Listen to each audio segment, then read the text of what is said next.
Why does your scanner show the P0843 engine code? And what does it mean?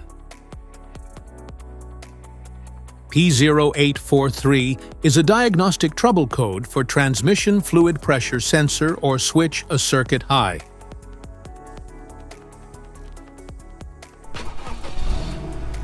The P0843 diagnostic code indicates a transmission fluid pressure sensor switch a circuit high.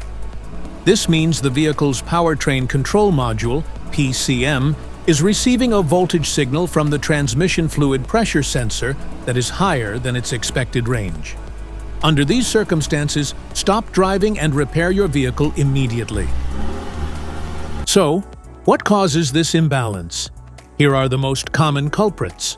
This error can be caused by these possible faults in your vehicle.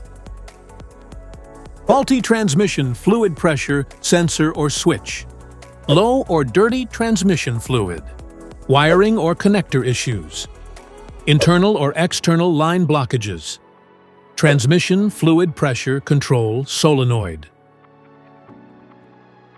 Each DTC code corresponds to a specific issue in your vehicle. This error code occurs in any OBD2-equipped vehicle, especially those manufactured in 1996 and newer. It is commonly found in Dodge, Honda, Toyota, Ford, Chevrolet, Hyundai, and Nissan. If you want to fix this error code, let us know in the comments section. We will definitely make the video on your demand. If you like this video, don't forget to subscribe to our channel. Thanks for watching.